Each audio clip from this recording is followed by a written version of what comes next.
Hindi pa naniwala si Jordan Clarkson nang sinabi ito sa kanya ni Andre Robertson tungkol sa strong group ng Pinas, at Robertson may handang pasabog na ikakatuwa ng mga Pinoy fans. Diretso PBA kagad pagkatapos? Well, bago natin pag-usapan, palike naman ng ating video bilang suporta.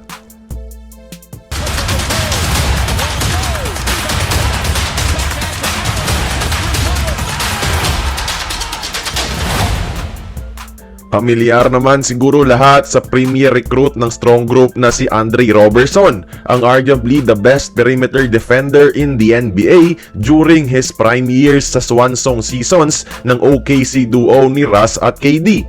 Mga paborito nyong NBA superstar mga idol, they would consider Andre as a headache in defense. Pero after his injury, nawala na rin siya sa NBA. Anyways, sa podcast ng kanyang girlfriend na si Rachel Demita, kilala at crush nyo to mga NBA 2K fans dyan, may naging pasabog si Robertson. Ayon sa kanya, after makabalik sa injury, ngayon lang siya ulit nakaramdam ng grabeng drive at hunger para mag-compete at manalo. Well, sa post-injury return kasi ni Robertson ay naging appreciative lang siya na nakakalaro pa siya. Pero this time, for the longest time, gutom na ulit mag-perform itong ating defender. Magkaiba ang appreciative sa gutom mga idol. At ayon sa nobya, ito daw ang best shape at condition na nakita niya kay Robertson after ng injury. At dagdag pa, feeling nervous daw si Andre sa stint na ito.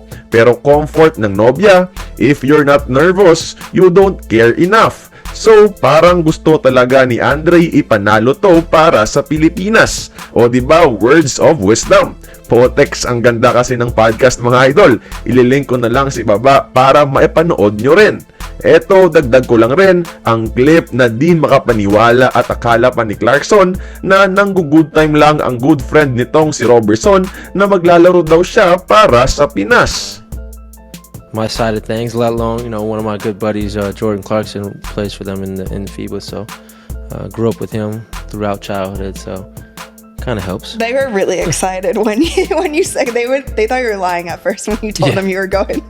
Like, what? Like, yeah.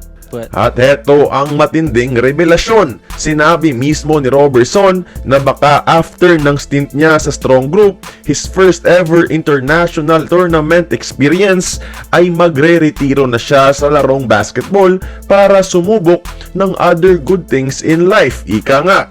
So, ekis na muna ang PBA import possibility kahit sinabi na mismo ng team owner at Converge manager na pwede siyang maging import at pasok naman sa height requirements. Pero malay natin, baka magbago pa ang isip ni Robertson, especially kung makita niya kung anong klaseng suporta ang kayang ibigay ng mga Pinoy fans. Kaya kayong mga idol, tingin nyo mag-champion kaya sila? Join the conversation, magkomento lamang sa ibaba. Kung nagustuhan mo ang ating video, please like, share, and subscribe. I-follow mo na rin ang ating social media platforms for more exclusive sports content. Until then, this has been Courtside Buckets. See you on the next one.